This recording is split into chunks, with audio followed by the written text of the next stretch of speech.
हम थोड़ा जल्दी आए, है ना? कुछ प्रश्न पूछे गए हैं। मैंने उन्हें अब तक देखा नहीं है। व्यक्ति सोचता है कि प्रश्न पूछना जरूरी है। प्रश्नों की प्रकृति में वास्तव में जांच पड़ताल करना। और क्यों हम सवाल करते हैं और किससे करते हैं? क्या हम प्रश्न इसलिए पूछते हैं कि कोई दूसरा उनके उत्तर दे, हमें दूसरे से उनके जवाब मिले, या फिर हम खुद से ही प्रश्न करते हैं? तो कितनी गहराई के साथ या फिर बस सतही तौर पर हम प्रश्न करते हैं? और कहाँ हमें हमारे प्रश्नों के उत्तर मिलेंगे, हमारी समस्याओं के, हमारे तरह तरह जटिल जीने के तरीकों के? क्या ये कुछ ऐसा है जो हमारे बाहर है, या फिर कुछ ऐसा जिसे खोजने के लिए हमें गहराई से तल्लीन होना होगा? हम नहीं जानते कि प्रश्न क्या है। हम वर्तमान में इसमें जाएंगे। क्या प्रश्न महत्वपूर्ण है, और क्या उसका उत्तर अपने आप में प्रश्न में ही निहित नहीं है? आशा है कि आप और मैं साथ साथ चल रहे हैं।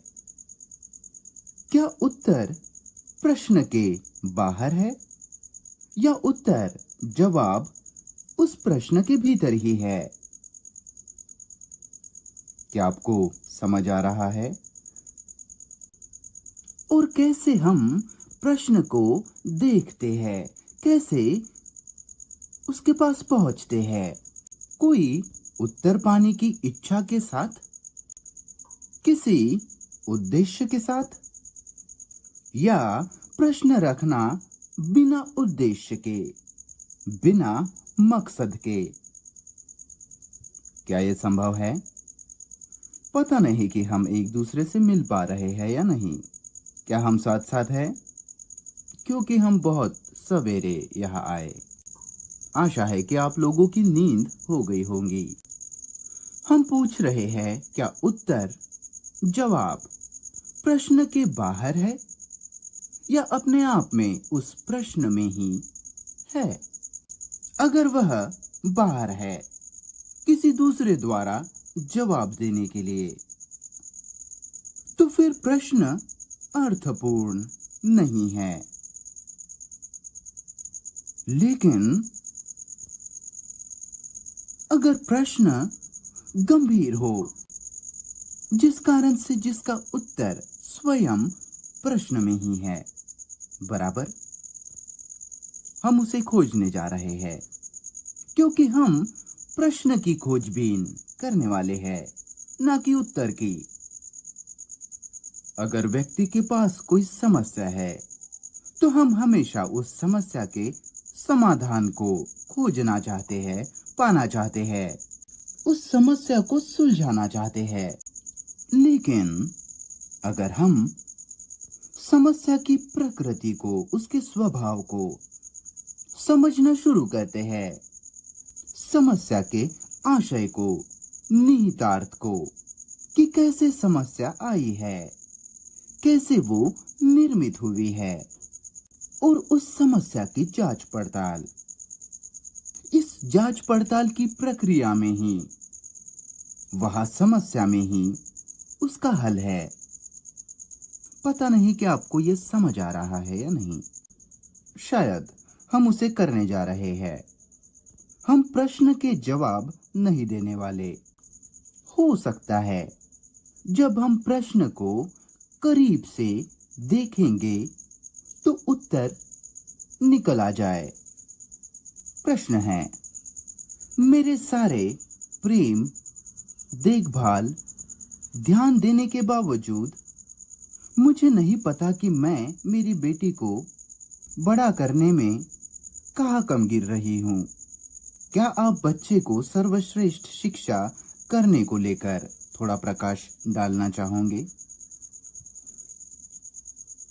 मेरे सारे प्रेम, देखभाल और ध्यान रखने के बावजूद मैं नहीं जानती कि मेरी बेटी को बड़ा करने में मैं कहाँ कम गिर रही हूँ।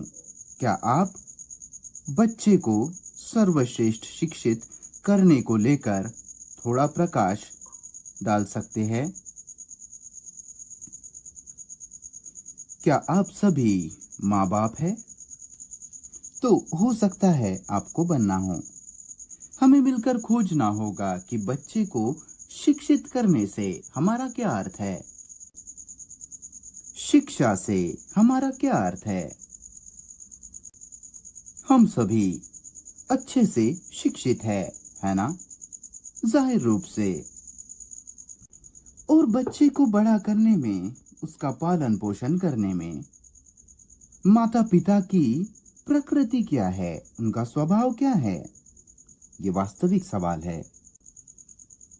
शायद आप बच्चे से प्रेम करते हो या ना करते हो सकता है आप चाहते हो कि बच्चा बड़ा होकर इंजीनियर बने या भौतिकज्ञ या किसी तरह की तरक्की जैसे आपने की है।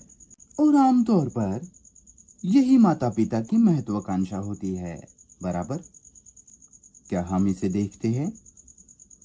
आमतौर पर माता पिता बच्चे से किसी ढांचे का, किसी पैटर्न का अनुसरण चाहते हैं, जो उनका खुद का कोई खास ढांचा हो, या किसी ऐसे ढांचे का, ऐसे पैटर्न का निर्माण करते हैं जो उनकी आजीविका इत्यादि के लिए सुविधापूर्ण हो।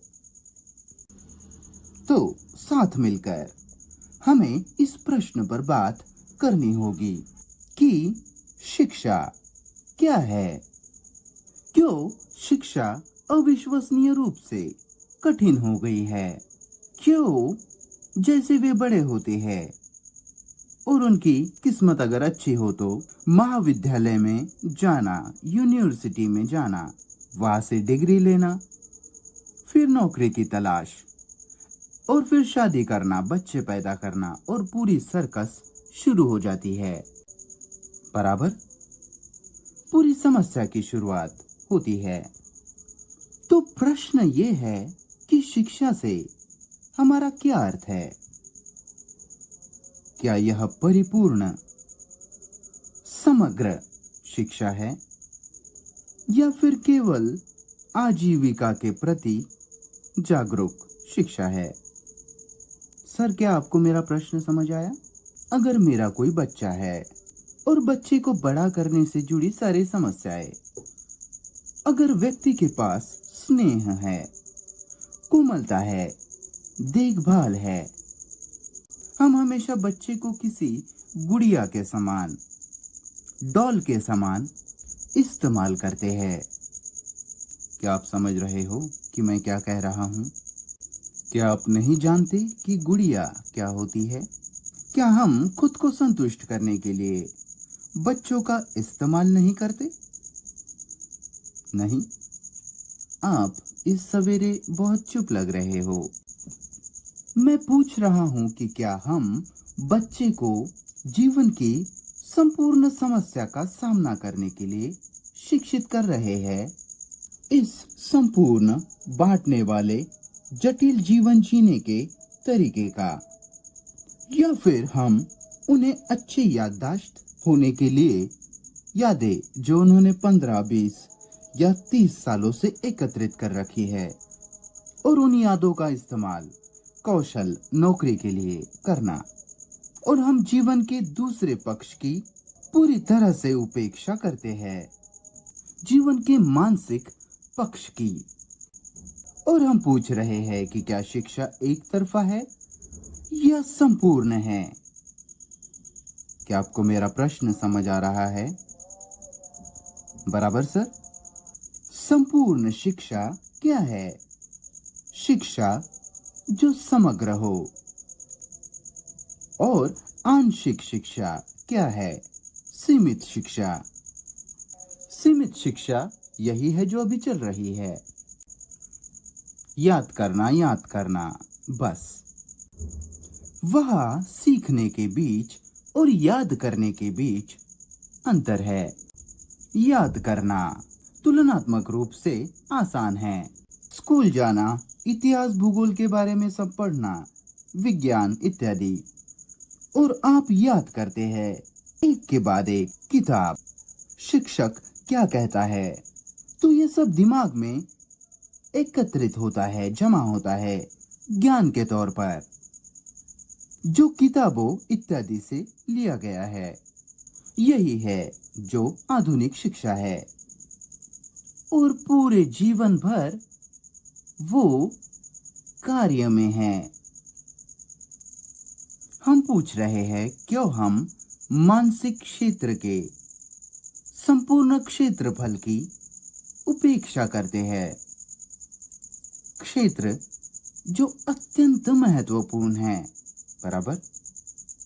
क्या हमारी शिक्षा का संबंध केवल नौकरियां पाने से है, आजीविका इत्यादि से, या फिर शिक्षा का दूसरे इंसानों को ऐसा जीवन जीने में मदद करना जिस जीवन जीने के तरीके में कोई विभाजन ना हो। विभाजन एक दुनिया के तौर पर और मानसिक क्षेत्र। आप समझ रहे हो? क्या यह संभव है? क्या दुनिया में कोई स्कूल, कोई यूनिवर्सिटी है जो ये कर रही है, जो कि है दिमाग को समग्रता में लाना, ना कि केवल इसके एक हिस्से को? क्या हम थोड़ा बहुत एक दूसरे को समझ पा रहे हैं? क्या संपूर्ण दिमाग का विकास संभव है, ना कि केवल उसके एक हिस्से का? इसे समझने के लिए हमें अपनी चेतना के संपूर्ण ढांचे की जांच करनी होगी, अगर आप इसमें जाना चाहते हैं तो। वक्ता ये घमंड से या किसी तरह के सनकीपन से नहीं कह रहा। उसने कभी कोई दार्शनिक किताब, फिलोसॉफिकल किताब नहीं पढ़ी है। उसने ना गीता पढ़ी है, ना उपनिषद, ना उनके किसी व्यापार को। ये किस लिए पढ़ना?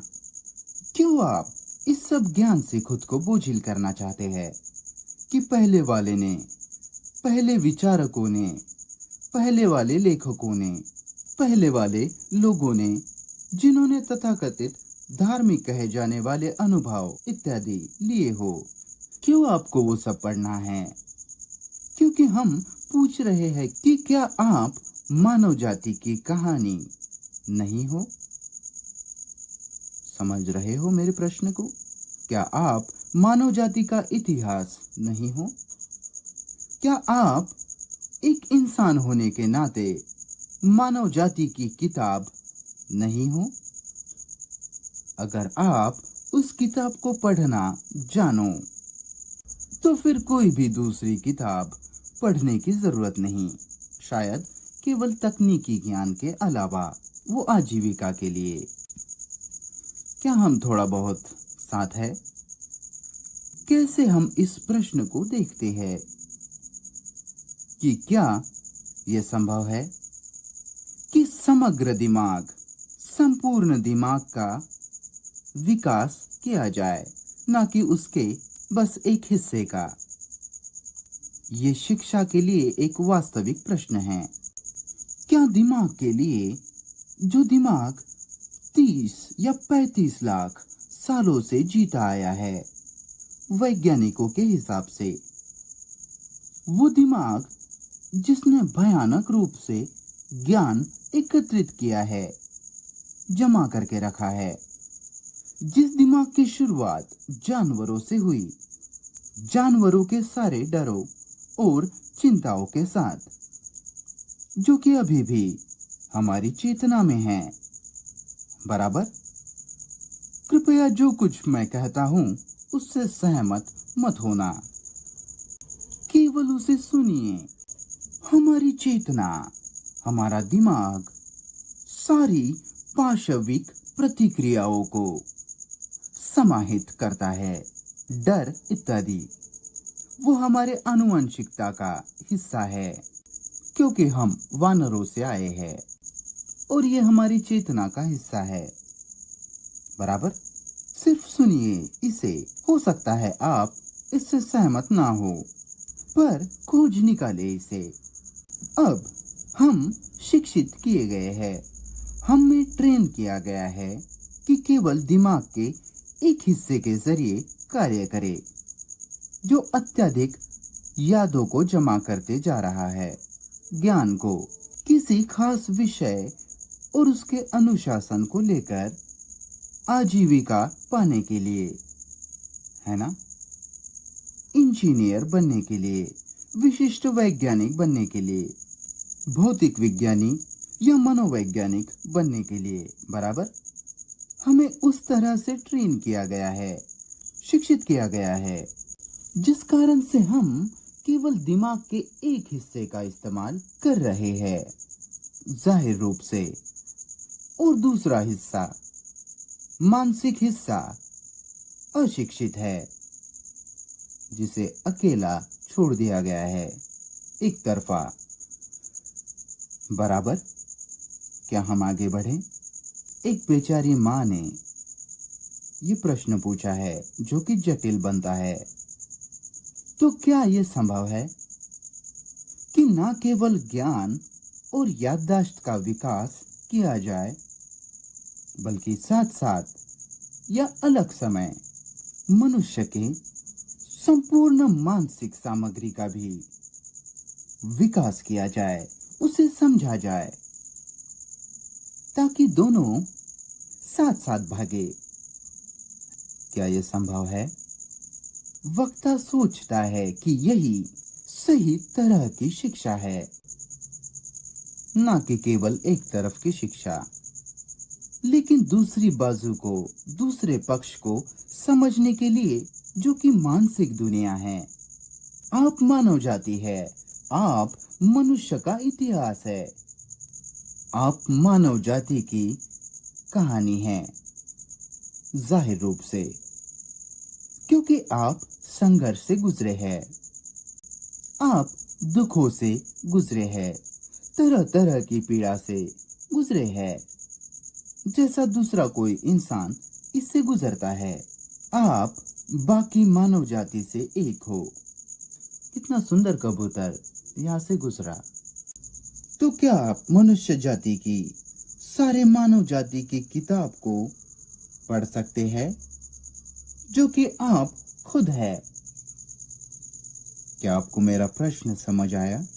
क्या आप एक मनुष्य होने के नाते न केवल एक दिशा में शिक्षित रहे, बल्कि आप मनुष्य जाति का संपूर्ण इतिहास हो?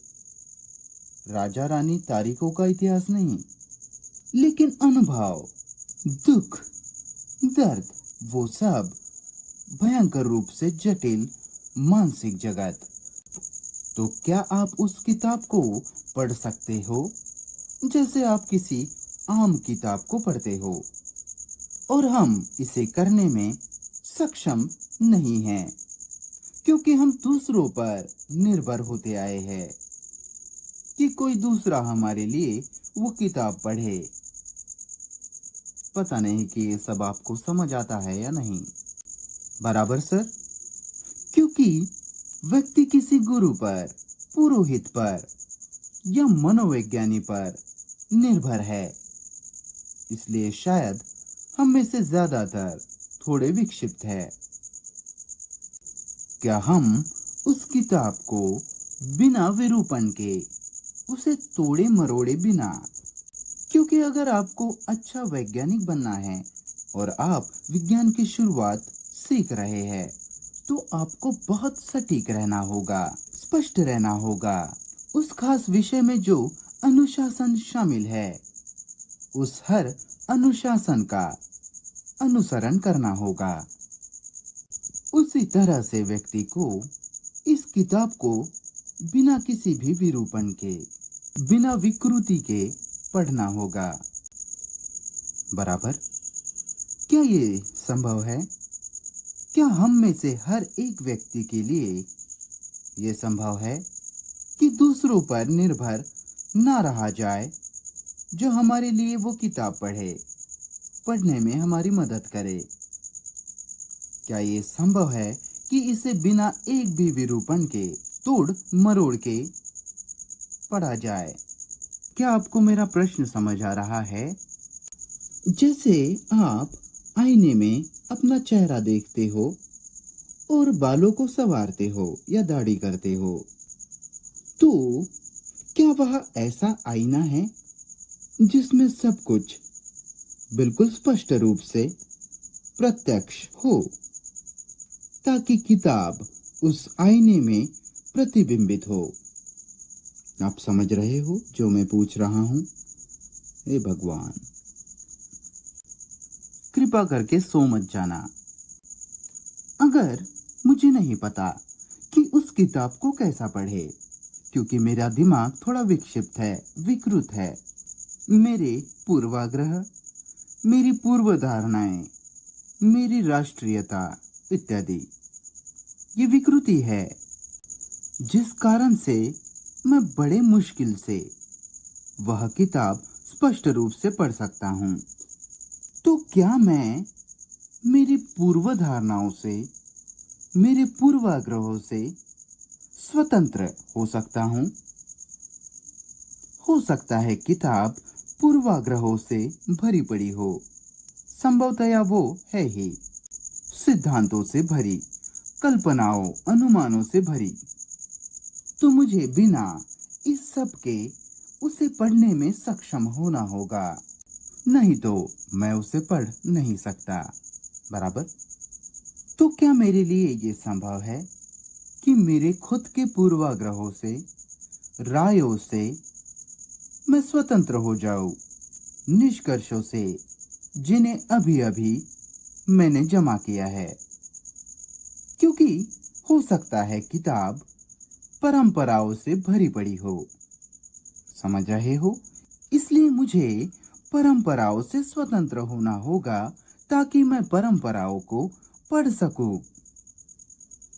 क्या आपको यह समझ आया? हाँ, ये हालांकि काफी दिलचस्प है अगर आप इसमें जाते हो तो। मैं उस बेचारी महिला को जवाब दे रहा हूं जो अपने बच्चे से प्रेम करती है। उसे अपनी बेटी का बड़े ध्यान से पालन पोषण करना है, उसे अच्छे से शिक्षित करना है, और उस शिक्षा के अवधि में वो समाज की सारी मूर्खता को एकत्रित कर लेती है। बराबर? वो सारे तरह की, आप जानते ही हो कि दुनिया भर में क्या कुछ चल रहा है, हम अभी उसमें नहीं जाएंगे। तो वो जानना चाहती है कि क्या किया जाए। हम पहले देखेंगे कि करना क्या है। क्या आप सच में अपने बेटे से या बेटी से प्रेम करते हैं? क्या अर्थ है प्रेम करने का? अगर आपने सच में अपने बेटे बेटी से प्रेम किया है गहराई से, तो फिर क्या आप अपने बच्चे को इस भयानक टकराव से भरी विक्षिप्त दुनिया में पलने बढ़ने दोगे? फिर क्या आप अपने बेटे को आर्मी में जाने दोगे, जिसमें एक दूसरों की जाने लेना? क्या आप अपने बच्चे को वहां अपंग होने के लिए भेजोगे? हमें अमेरिका के एक अस्पताल में ले जाया गया, जहां एक जाने माने डॉक्टर थे। वो ऐसा अस्पताल था जहां बहुत कम लोग जाते थे, वहां इजाजत नहीं थी, और वहां बिना हाथों के, बिना पैरों के लोग थे, बिना आंखों के, टूटे हुए चेहरे, एकांगी, जख्मी, भय उत्पन्न करने वाले दृश्य। ये युद्ध का परिणाम है। और उनकी माताओं ने कहा कि हमने हमारे बच्चों से प्रेम किया, और उनके बच्चे वहां अस्पताल में पड़े हैं। मुझे आश्चर्य है कि आप ये सब समझते हैं या नहीं। तो प्रेम से हमारा क्या अर्थ है? क्या आप अपने बच्चे को इस मूर्खता भरे दुनिया में प्रवेश करने दोगे? ये एक भयानक समस्या है, पर आपको इस दुनिया में प्रवेश करना होगा। आपको आधिपत्य, उपजीविका, रोजी कमानी होगी। आप इस दुनिया से पीछे नहीं हट सकते, क्योंकि आप ही दुनिया हो। तो एक माँ पूछ रही है कि मुझे क्या करना होगा, ये जानते हुए कि समाज बिल्कुल भ्रष्ट है, असाधारण रूप से असंतुलित है। हर कोई अपने खुद के लिए बाहर है, स्वरुचि के लिए। और माँ या माता पिता, उन्हें क्या करना चाहिए?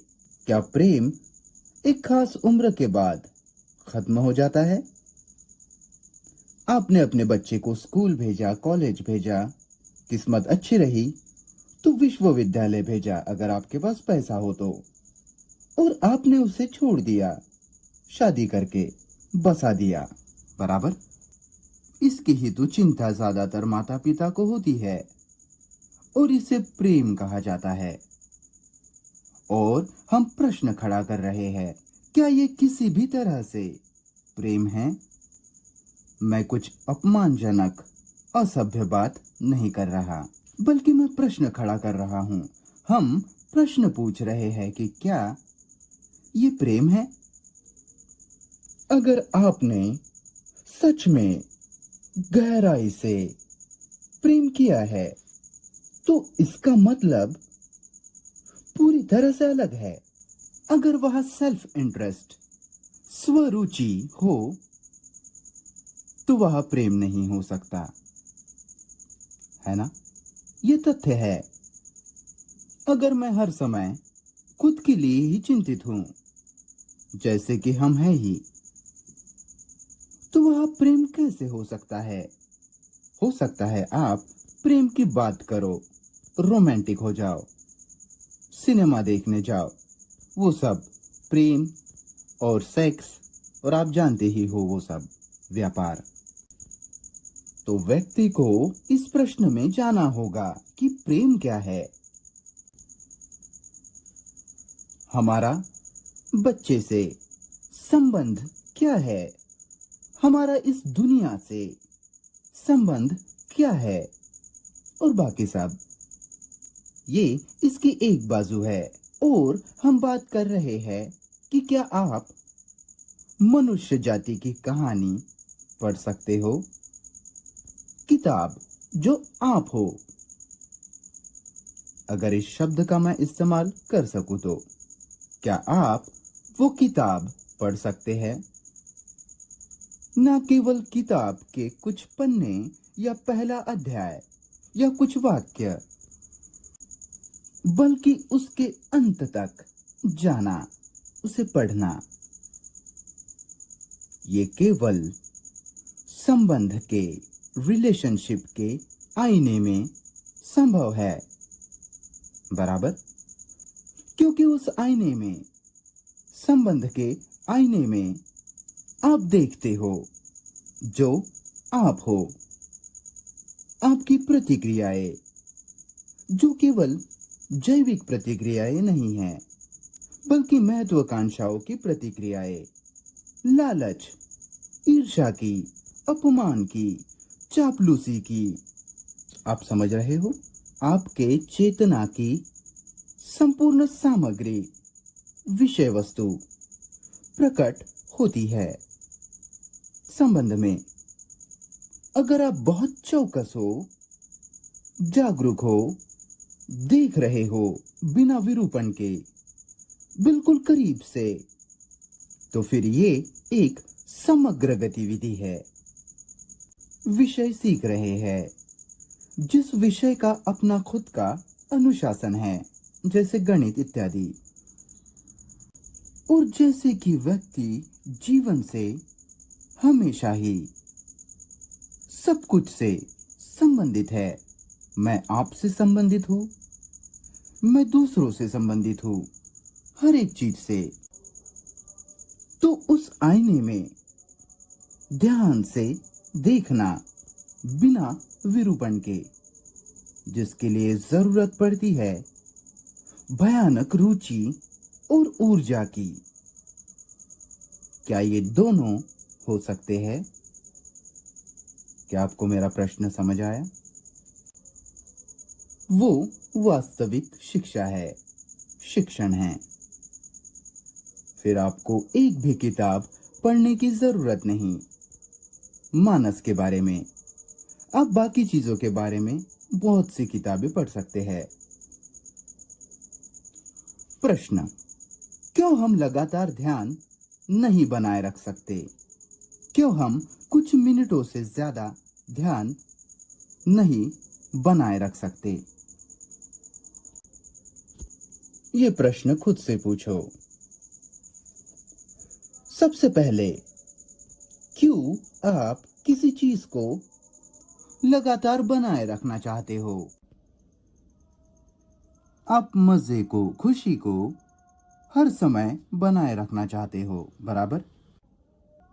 आपको संतुष्टि चाहिए, आपको लगातार कुछ निष्कर्ष चाहिए, आपको कुछ संबंध निरंतर चाहिए, पोषित करना, बनाए रखना उन्हें। क्यों ये निरंतरता की चाह? आप समझ रहे हो मेरे प्रश्न को? आपको ध्यान निरंतर चाहिए, पर क्यों? क्योंकि किसी ने आपको बताया कि ध्यान बहुत महत्वपूर्ण है, या फिर आपने खुद के लिए ध्यान की प्रकृति को खोजा है। इसलिए आपको पता लगाना होगा कि ध्यानहीनता, आनाकानी, असावधानी क्या है। समझ रहे हो? महत्वपूर्ण ये नहीं कि ध्यान क्या है, बल्कि ध्यानहीनता क्या है, बराबर? हमने इसे दो में विभाजित किया है: संपूर्ण ध्यान होना और ध्यान ना होना, मतलब असावधान, ध्यानहीनता। अब इसमें से क्या महत्वपूर्ण है?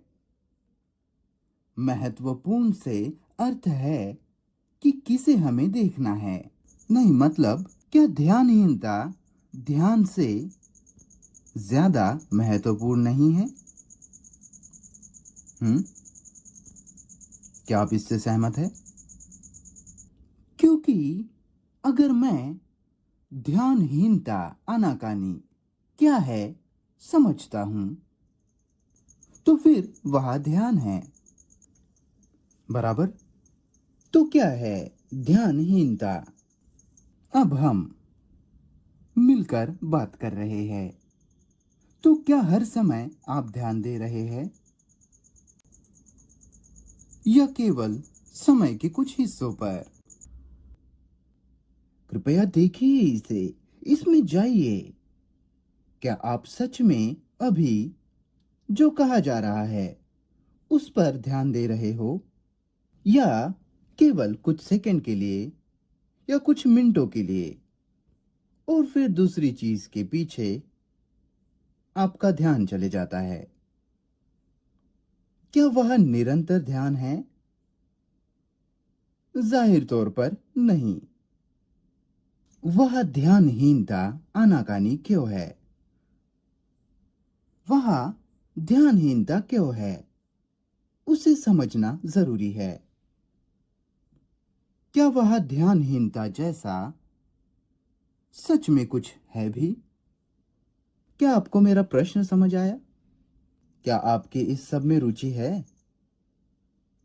ध्यानहीनता विचलित होना है, व्याकुलता है, बराबर?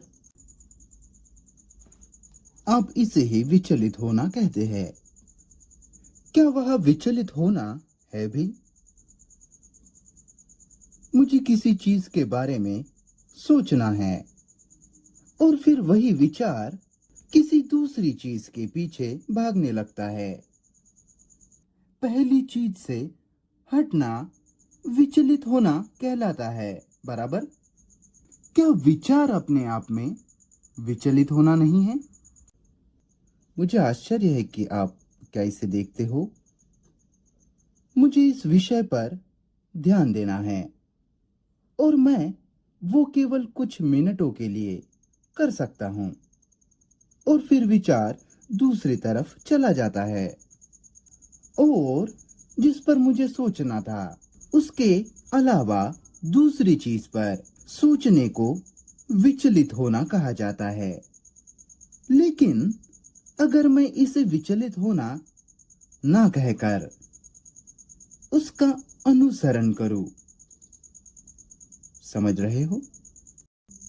मैं ध्यान से कोई अध्याय पढ़ने की कोशिश करता हूं और मैं देखता हूं कि विचार किसी दूसरी चीज में जा रहा है। फिर हम कहते हैं कि ये विचलित होना है, पर मैं उसे विचलित होना नहीं कहता।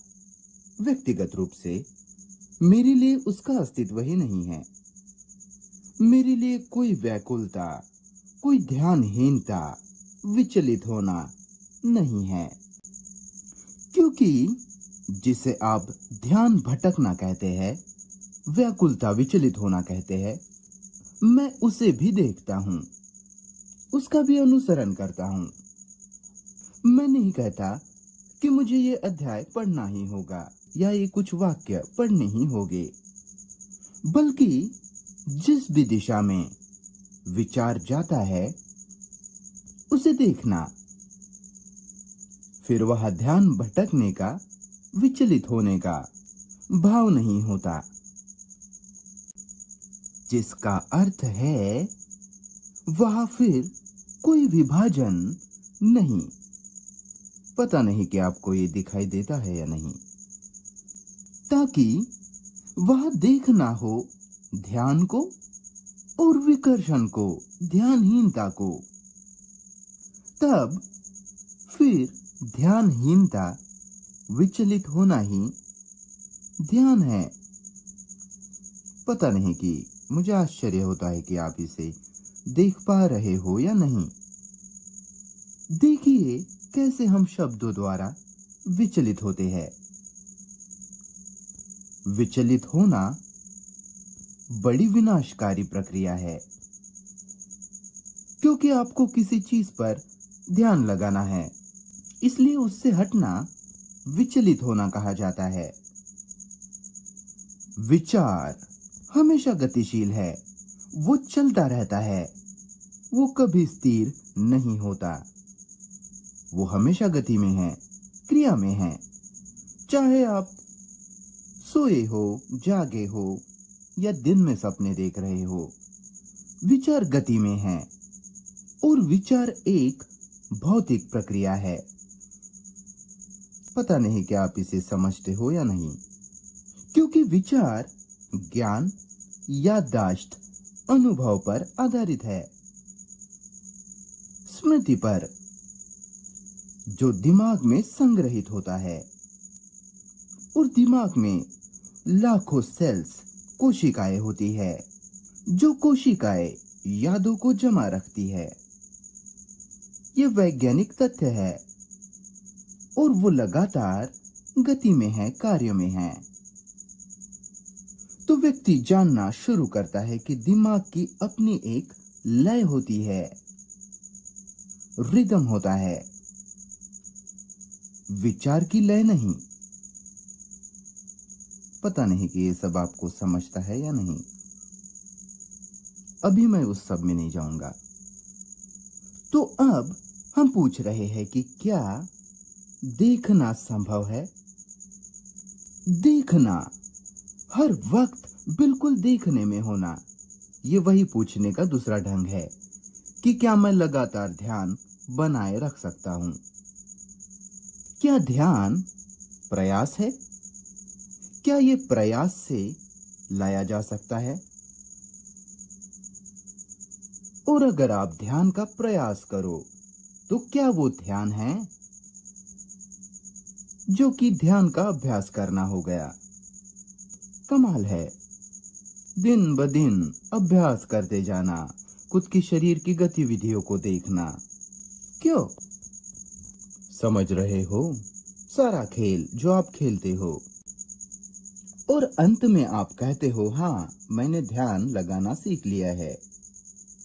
क्या ध्यान ध्यान की यादें एकत्रित करने का कोई प्रकार है? क्या ध्यान के बारे में स्मृति प्राप्त करना क्या ध्यान है? क्या आपको मेरा प्रश्न समझ आया है? क्या ध्यान अभ्यास से प्राप्त होता है? तरह तरह के मनोवैज्ञानिक मानसिक अभ्यास से, ट्रेनिंग से, या वह केवल ध्यान है, ना कि ध्यानहीनता? अगर आप ध्यानहीनता को समझ पा रहे हो तो वह ध्यान है, और ये बनाए नहीं रख सकते। क्यों हर समय आपको ध्यान को बनाए रखना है? फिर आप तारों को देख सकते हो और उसके लिए भी ध्यान की जरूरत पड़ती है। तो वह ध्यानहीनता नहीं है। सर प्रश्न पूछना चाहते हैं। हाँ सर। सर पूछ रहे हैं कि जब आप किसी से भी संबंधित नहीं होते तो क्या खुद को जानना संभव है? सर क्या आप बिल्कुल अकेले हो? सर एक मिनट, क्या आपको इस शब्द का अर्थ पता है? अकेला, अलोन।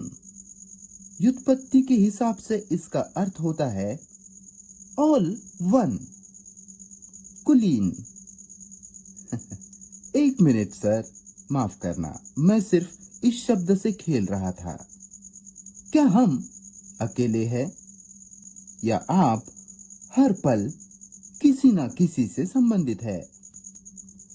हो सकता है वो आपकी पत्नी या पति ना हो सकता है आप एकाकी हो, लेकिन आप संबंधित हो। आप निसर्ग से संबंधित हो, जिसका आप हिस्सा हो।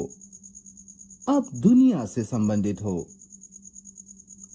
आप अपने माता पिता इत्यादि से संबंधित हो। वह एकाकी होने जैसी कोई इकाई नहीं है। शारीरिक रूप से हो सकता है आप अकेले हो, असंबंधित हो, लेकिन मानसिक रूप से आप संपूर्ण मानव जाति से संबंधित हो। और हम खुद को कहते हैं कि मैं अकेला हूं, अकेले होने की सारी समस्याओं के साथ, और फिर मैं किसी से संबंध बनाने की कोशिश करता हूं। उसके बावजूद भी मैं अकेला ही रहता हूं। आप समझ रहे हो? मेरी शादी हो सकती है, मुझे बच्चे हो सकते हैं, मैं रोज ऑफिस जाता हूं और बाकी सब, लेकिन मैं अकेला रहता हूं क्योंकि मैं मेरी महत्वाकांक्षा इत्यादि के पीछे भागते रहता हूं। तो वह इस दुनिया में कोई एक भी व्यक्ति ऐसा नहीं है जो अकेला हो, चाहे वो अकेला साधु ही क्यों ना हो। वो संबंधित है, अतीत से संबंधित है, बराबर एक परंपरा से, सारे ज्ञान से जो उसने प्राप्त किया है और बाकी सबसे। प्रश्न, क्या पीड़ा और खुशियां का पिछले जन्म का कोई नाता होता है और वर्तमान के कर्मों का? सर आप पुनर्जन्म की बात कर रहे हो, है ना, जिसमें कर्म शब्द भी शामिल है। कारण और प्रभाव। कर्म का मूल अर्थ जो मुझे बताया गया वो है कार्रवाई, क्रिया, एक्शन। क्या हम इस प्रश्न में गंभीरता से जा सकते हैं? ऐसा नहीं कि बाकी के प्रश्न गंभीर नहीं थे। क्या आप इसमें गंभीरता से जाना चाहोगे? क्या है कर्म? कर्म मतलब एक्शन। कर्म मतलब क्रिया करता हुआ, ना कि कार्य किया हुआ या आगे करने वाला। कर्म मतलब अभी करता हुआ बराबर। कर्म में ज्यादातर लोगों के लिए शामिल होता है अतीत की स्मृति, यादें, एक उद्देश्य, भविष्य का कोई इरादा, भविष्य का आदर्श या आदर्श भविष्य इत्यादि। एक तो अतीत कर्म को आकार दे रहा है, दिशा दे रहा है, या भविष्य कर्म को आकार दे रहा है, बराबर। तो वो कर्म नहीं है। पता नहीं कि आप इसे देख सकते हो या नहीं। कर्म मतलब गतिशील वर्तमान, लेकिन गतिशील वर्तमान अस्वीकृत हो जाता है जब आपके पास उद्देश्य होता है, कर्म के लिए कारण होता है और भविष्य का कर्म। तो आप वास्तव में जब अतीत या भविष्य पर निर्भर होते हो तो आप कर्म नहीं कर रहे हो, वहां एक्शन नहीं है। पता नहीं कि आप इसे देख पा रहे हो या नहीं। हम में से ज्यादातर के लिए कर्म स्मृतियों पर, यादों पर निर्भर होते हैं, उद्देश्य पर। इस पर बिल्कुल स्पष्ट और ईमानदार रहिए। मैं आपकी चापलूसी करता हूं क्योंकि मुझे आपसे कुछ चाहिए। मैं तुमसे प्रेम करता हूं क्योंकि मुझे तुमसे कुछ मिला है। ये सब खेल आप खेलते हो। अब प्रश्नकर्ता ने पूछा है कि क्या मैं इस धरती पर पहले रह चुका हूं, और चूंकि मैंने पिछले जन्म ठीक से कर्म नहीं किए, इसलिए मैं इस जन्म पीड़ा में हूं। और अगर मैं अभी इस जन्म में सही कर्म क्या है समझ जाऊं, तो अगले जन्म बेहतर होगा। बेहतर घर होगा, बेहतर पत्नी होगी, बेहतर फ्रिज होगा। अब ये सच में बहुत गंभीर सवाल है। इसमें ये जो मैं है, ये क्या है? ये जो स्वयं है, ये क्या है? मैं जो कहता है कि मुझे लगातार बने रहना है, कि वहां अतीत से वर्तमान होकर भविष्य में निरंतरता है। और निरंतरता ये एक चीज है, और दूसरी है कारण और प्रभाव, जो कर्म का हिस्सा है। मैंने कुछ बीज बोए, बुरे या भले, और वो फूल सुगंध देते हैं या दुर्गंध, और वह प्रभाव है। अब क्या कारण परमानेंट है, स्थायी है, और प्रभाव भी स्थायी है, या फिर प्रभाव कारण बन जाता है, बराबर, जिसका फिर और अलग प्रभाव है, जो फिर से कारण बन जाता है। कारणता, हेतुता एक गतिविधि है। पता नहीं कि ये सब आपको समझ आता है या नहीं। हालांकि ये बड़ा दिलचस्प है अगर बड़े ध्यान से इसमें जाया जाए तो। कारण है कि मैं बीमारी से पीड़ित हूं। मेरा पेट खराब है क्योंकि मैंने गलत खाना खाया या बहुत ज्यादा पी लिया और बाकी सब। तो अगर मैं ठीक से खाना नहीं खाता हूं तो उसका प्रभाव है पीड़ा, तकलीफ, दर्द।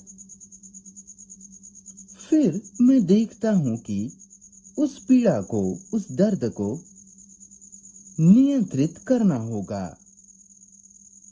तो मैं गोलियां खाता हूं। लेकिन कारण अभी भी गति में है, चल रहा है, क्योंकि मैं गलत खाना खाते जा रहा हूं। तो वह कारण की निरंतरता है और सतही प्रभाव है, बराबर। अगर मैं कारण को देखता हूं कि मैं खाना ही गलत खा रहा हूं और उसे बदल दूं, तो प्रभाव होगा अच्छी सेहत। अच्छी सेहत कोई परिणाम नहीं है, ये केवल सही से रहना है, जीना है। मैं नहीं जानता कि ये आपको समझ आता है या नहीं, ये सब तार्किक है। तो कारण कभी परमानेंट नहीं, स्थायी नहीं, ना प्रभाव। प्रभाव कारण बन जाता है और ये गति की श्रृंखला है। और वह एक वास्तविक सवाल कि क्या ये गतिविधि रुक सकती है? आप समझ रहे हो? ये गति जो कि है कारण और प्रभाव, प्रभाव का कारण बनना इत्यादि, और गति समय की है, बराबर। तो मैं पूछ रहा हूं, क्या कर्म के लिए, एक्शन के लिए किसी कारण की जरूरत है? आप सब नींद में लग रहे हो। क्या वह ऐसी क्रिया है, कर्म है, जो किसी चीज के लिए ना हो, बल्कि खुद अपने लिए हो? इसे समझने के लिए मुझे दंड और पुरस्कार, सजा और इनाम के प्रश्न में जाना होगा। मनुष्य इस सिद्धांत पर जीवन जीता है, दंड और इनाम, पुरस्कार, जैसा कि सारे पशु भी जीते हैं, है ना? अगर आपके पास कुत्ता हो तो आप उसे इनाम देते हो। अगर वो कुछ ठीक से कर लेता है तो आप इसे 2 पैरों पर खड़ा होने को कहते हो, और जब वो इसे करता है तो आप इसे कुछ देते हो, बख्शीश, इनाम। और आप उसे इनाम और दंड के जरिए ट्रेन करते हो। अगर वो घर आता है तो आप उसे बिस्किट देते हो, और नहीं आता तो नहीं देते। तो कुत्ता सीख जाता है इनाम और दंड पर निर्भर होना। और फिर जब आप उसे 2 पैरों पर खड़ा होने को कहते हो तो वो हो जाता है। आप समझ रहे हो?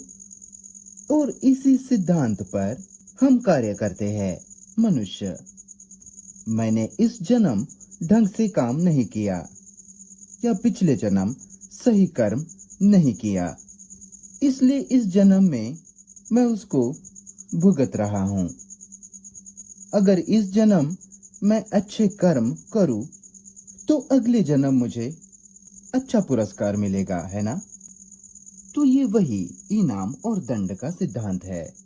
अब क्या आप कर्म कर सकते हैं बिना उद्देश्य के? जी सकते हैं इस इनाम और सजा के सिद्धांत के बिना? सर जाइए इसमें, देखिए इसमें क्या शामिल है।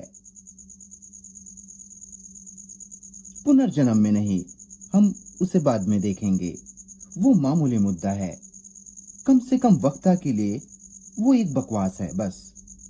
मैं उसमें अभी नहीं जाऊंगा, क्योंकि इस प्रश्न में जाना कि निरंतरता क्या है, अंत क्या है, समाप्ति क्या है, समापन, और वो क्या है जो जारी रहता है।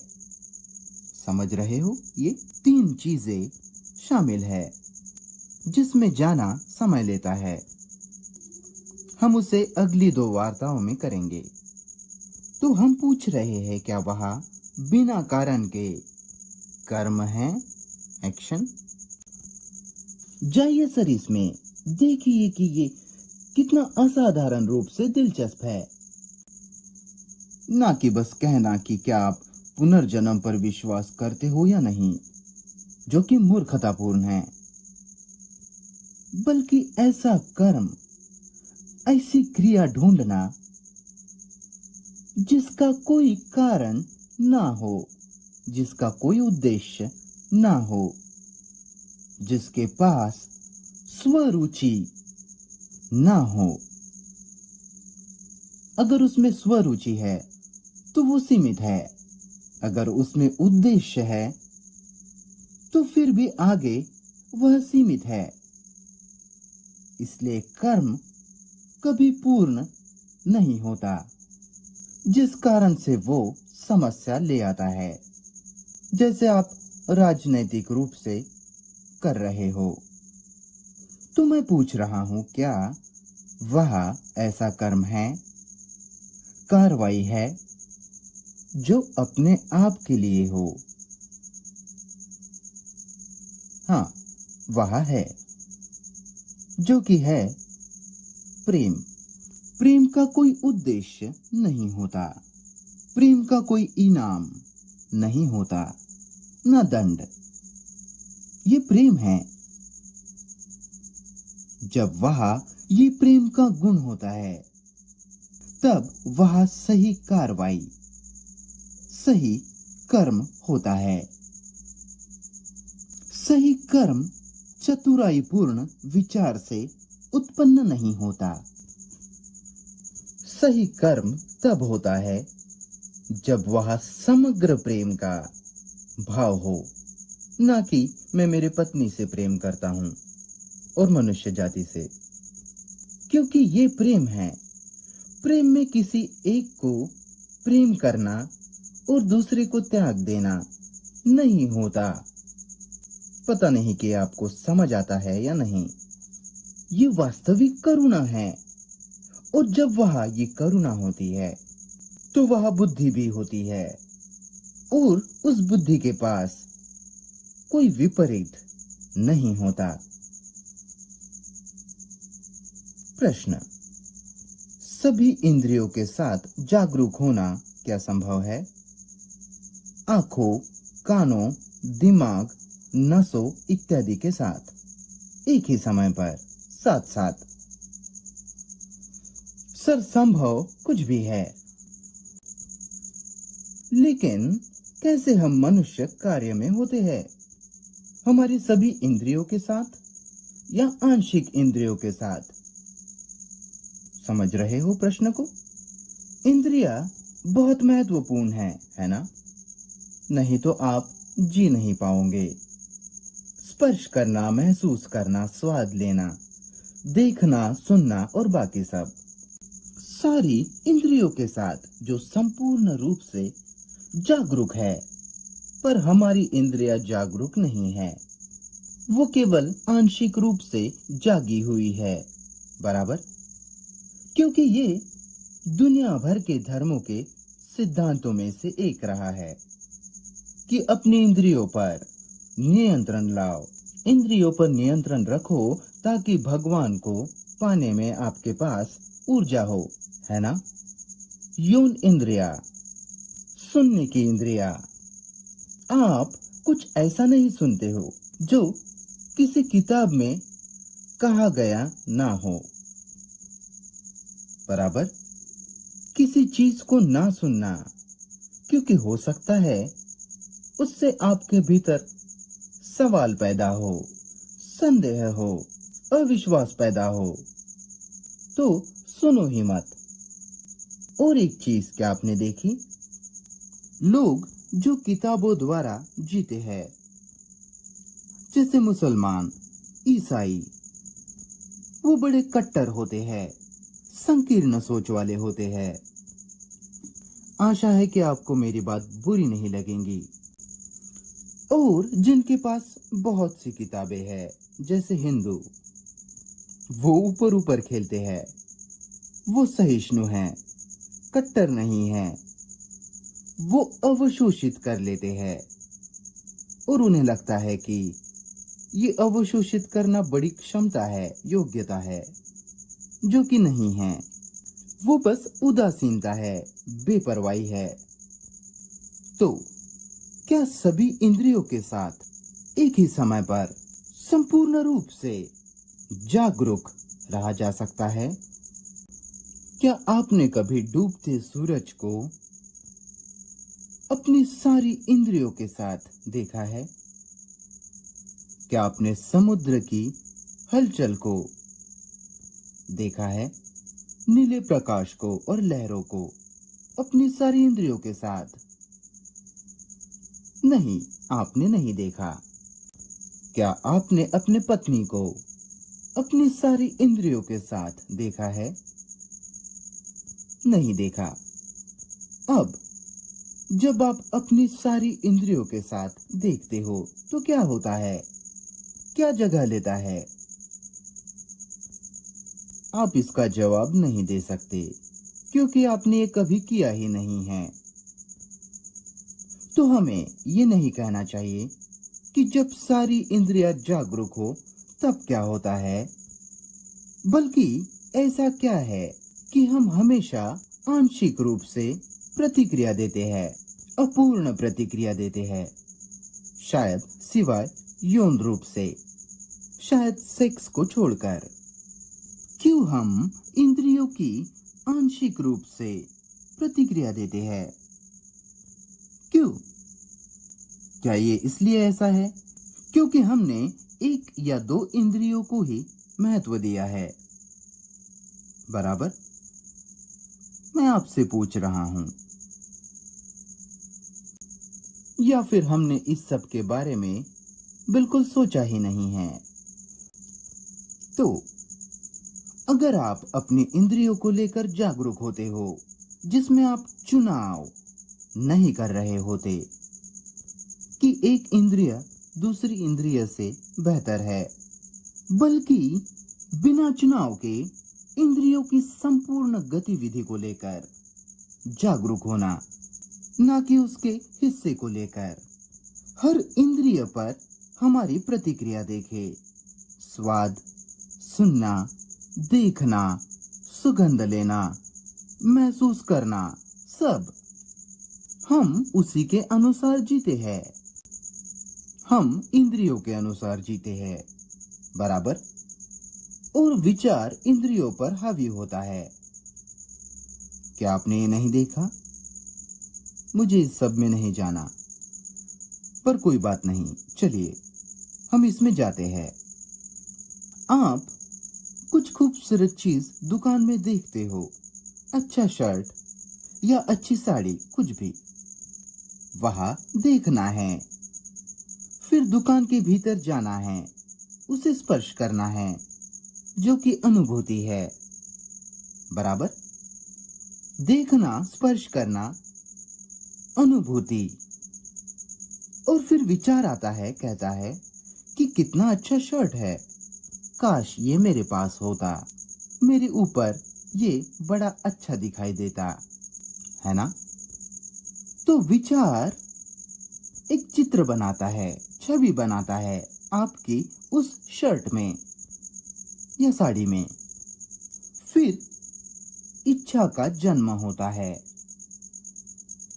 पता नहीं कि आप इसके संपूर्ण अनुक्रम को देख रहे हैं या नहीं। हम हमेशा इच्छा से लड़ रहे हैं। धर्म सारी दुनिया भर में कहते हैं, इच्छा को दबाओ, उससे लड़ो मत, उसे दबाओ, उससे दूर भागो, उससे आजाद हो जाओ। लेकिन आप ये नहीं कर सकते, ये संभव नहीं। माफ करना, लेकिन भगवान के लिए जो इच्छा आपकी है वो वही इच्छा है जो शर्ट के लिए है, क्योंकि दोनों इच्छा पर आधारित है। तो देखना, संपर्क में आना और अनुभूति और विचार को न आने देना। देखना जरा ध्यान से, आप उसे इजाजत नहीं दे सकते, पर इस तथ्य को देखना कि जिस पल विचार आता है और छवि बनाता है, तब फिर इच्छा का जन्म होता है, जो कि एक साधारण तथ्य है जिसे रोज के जीवन में देखा जा सकता है। अब अनुभूतियां सामान्य हैं, स्वस्थ है, नहीं तो आप मरे हुए होंगे। और बड़े ध्यान से देखना, विचार छवि ना बना पाए। समझ रहे हो? विचार को अनुभूति से छवि ना बनाने देना। सर, क्या ये सब आपको समझ आ रहा है?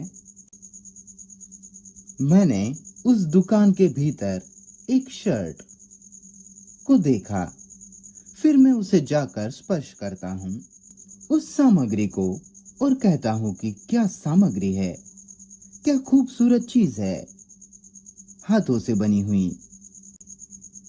और फिर विचार आता है, कहता है कितना अच्छा होता अगर ये मेरे पास होता, मैं उसे पहनता, सुंदर नीला रंग, बराबर।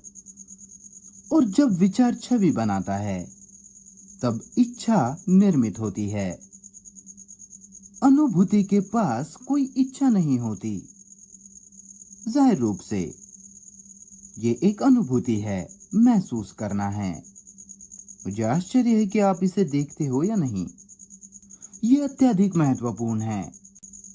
फिर जागरूक रहना कि विचार आ रहा है और अनुभूति को आकार दे रहा है, उसे चित्र दे रहा है।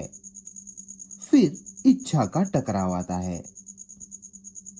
अब क्या वह अवलोकन है, देखना है, जिसे जरूरत पड़ती है?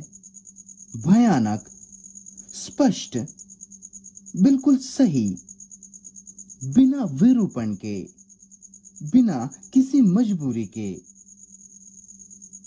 विचार को देखने के लिए। आप समझ रहे हो?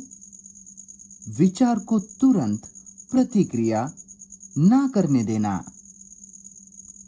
ताकि वहां एक अंतर रहे, एक गैप रहे, जिसके लिए जरूरत पड़ती है भयानक। आप समझ रहे हो? कीजिए इसे, कीजिए इसे और देखिए क्या होता है। सर प्रश्न पूछ रहे हैं कि क्यों विचार हर अनुभूति में दखल देता है। सर, आप क्या सोचते हो, ऐसा क्यों है? सर, आप उस प्रश्न का जवाब दो, मुझे मत पूछो, मैं आपको बाद में बताऊंगा। मत पूछिए अगला सवाल, कोई भी सवाल मत पूछिए, खोजिए। हम बहुत आलसी है, बस यही समस्या है। हम विचार द्वारा जीते हैं, बराबर। ये एक ही यंत्र है जो आपके पास है। और विचार ने दुनिया में बड़ी अद्भुत चीजें बनाई हैं। और विचार ने दुनिया में भयानक अराजकता, अव्यवस्था लाई है, जो कि है युद्ध, अलग अलग देश, अलग अर्थव्यवस्था। विचार ने ही धर्म बनाए और उन्हें अलग अलग बांट दिया, बराबर। तो विचार ने एक दिशा में भयानक हानि की है और दूसरी दिशा में अच्छा काम किया है, जैसे स्वास्थ्य विज्ञान संबंधी, सैनिटरी, संचार, सर्जरी, शल्य चिकित्सा। क्या आपने देखा कि उन्होंने कृत्रिम हृदय बनाया है जिसे वो लगा रहे हैं, इत्यादि। वो अविश्वसनीय चीजें कर रहे हैं। तो विचार हमारे जीवन का तरीका है और वह विचार बहुत सीमित है, जिस कारण से वह दुनिया भर में अराजकता, गड़बड़ी कर रहा है। हम कभी नहीं पूछते कि क्या वह दूसरा कोई यंत्र है, क्या वह कोई दूसरा प्रत्यक्षीकरण है जो कि विचार ना हो, बराबर सर। उसके लिए बहुत गहराई में जाने की जरूरत पड़ती है। न केवल शाब्दिक रूप से बल्कि उसे करने में। वह वो एक यंत्र है, अंतर्दृष्टि, जिसमें वह स्मृति नहीं, जिसमें समय नहीं, भविष्य नहीं। ये तत्काल प्रत्यक्षीकरण है, और वो प्रत्यक्षीकरण, वो परसेप्शन ही एक्शन है, कर्म है, ना कि अलग। मैं इसमें अभी नहीं जाऊंगा क्योंकि ये बहुत समय लेता है। हाँ सर। सर पूछ रहे हैं कि क्या हम विचारों की दुनिया से किसी प्रयास के जरिए बाहर आ सकते हैं? नहीं सर। प्रयास करने वाला कौन है? विचार भी कह सकता है कि अगर मैं इसके बाहर आ सकूं तो मुझे कोई बेहतर इनाम मिलेगा। देखिए, हम ये सवाल बिना खुद से सोचे समझे पूछ लेते हैं, और वक्त आपकी इसमें मदद नहीं करने वाला। वो नहीं चाहता कि इसमें आपकी मदद हो, बल्कि हम साथ मिलकर बात करेंगे, हम साथ मिलकर वार्ता करेंगे, ताकि हम दोनों समान चीज को स्पष्ट रूप से देख सके। प्रश्न: मैं ईश्वरीय आत्मा के सिद्धांत का और आज्ञाओं का पालन नहीं करता, तो मुझे डर लगता है कि वो मेरे साथ कुछ गलत करे। मैं हमेशा बेचैन रहता हूं, डरा हुआ रहता हूं। कृपया मेरा मार्गदर्शन करें। क्या ईश्वरीय आत्माएं आपके साथ कुछ बुरा कर रही है? सर, हमारे पास बड़े अद्भुत विचार है। शायद वो रोग संबंधी लक्षण या विकृतिजन्य हो कि कोई दुष्ट आत्माएं हमें नियंत्रित कर रही है, हमें आकार दे रही है, हमें बता रही है कि क्या करना है। और वह ईश्वरीय अच्छी आत्माएं भी है जो हमें बता रही है कि वो मत करो, ये मत करो, शैतानियत के विरुद्ध में। क्यों हम इतना डरे हुए हैं अभिशापों से, कुछ लोगों से जो मुझे मानसिक रूप से हानि पहुंचाएंगे? काला जादू, आप जानते हो ये सब। इस देश का काला पहलू, आप इस देश का काला पहलू जानते हैं। ऐसा नहीं कि बाकी देशों में काला पहलू नहीं है, पर वो इतना स्पष्ट नहीं। क्यों हम हमेशा इसमें फंसते हैं? सर, वह वास्तविक सवाल है अच्छाई और बुराई का, है ना? इसे सरल रखते हैं। बुरा और अच्छा, सभ्य असभ्य और बाकी सब। क्या अच्छाई बुराई से संबंधित है? देखना जरा ध्यान से। अपने सर मत हिलाइए, खोजिए इसे कि क्या अच्छा बुरे से संबंधित है। अगर वो है तो वो अच्छा नहीं है। क्या अच्छाई विचार द्वारा प्रकट होती है? ध्यान से। विचार कहता है कि ये अच्छा है, आज्ञा ये कहती है कि ये मत करो, वो मत करो। और दुनिया भर के धर्मों ने जीवन जीने का नैतिक तरीका रखा है। खून मत करो, चोरी मत करो, ये मत करो, वो मत करो, सारे धर्मों ने ये बताया, और हम उससे बिल्कुल विपरीत करते हैं। हत्या मत करो, हम हत्या करते हैं। धोखा मत दो, हम धोखे देते हैं। दोहरे मापदंड ना रखो, और हम और बाकी सब, हम सब इसके विपरीत करते हैं। तो क्यों आप आज्ञाओं की चिंता करते हैं, चाहे वो ईश्वरीय हो या ना हो, चाहे वो सीधे घोड़े के मुख से आते हो? क्या आपको ये वाक्यांश पता है? ठीक है, मैं इस वाक्य का इस्तेमाल नहीं करूंगा। आज्ञाएं जो सीधे भगवान से या किसी संत से आई हो। क्यों हम इन आज्ञाओं का स्वीकार करते हैं? ये बड़ा बेतुका लगता है, जिसका अर्थ है ऐसा जीने का प्रयास करना जो कि नैसर्गिक नहीं है। तो क्यों हम उसमें जो नैसर्गिक है उसमें नहीं बदलते, ना कि आज्ञाओं का अनुसरण करना। मैं लालची हूं तो ठीक है, मैं लालची हूं, और मैं ईर्ष्यालु हूं, जो कि लालच का एक हिस्सा है। मुझे पसंद है ईर्ष्यालु होना, इसमें क्या गलत है? लेकिन आज्ञाएं कहती है ईर्ष्या मत करना, दूसरी की पत्नी को मत देखना और बाकी सब। क्यों मैं लालची हूं वो मेरी समस्या है, ना कि किसी दूसरे की। तो क्यों मैं लालची हूं? क्योंकि मेरी पूरी शिक्षा ही ऐसी है कि मेरे पास और होना चाहिए, ज्यादा पैसा, ज्यादा ये, ज्यादा वो। बराबर? क्या ये ऐसा नहीं है? और ज्यादा, और बेहतर, जिसका मतलब है तुलना, मापना। बराबर? मापना, मेजर करना। मैं खुद की तुलना आपसे करता हूं। आप बुद्धिमान हो, होशियार हो, सुंदर इत्यादि हो, और मैं नहीं हूं। तो आपसे तुलना करने में मैं मंद हो जाता हूं, उदासीन हो जाता हूं।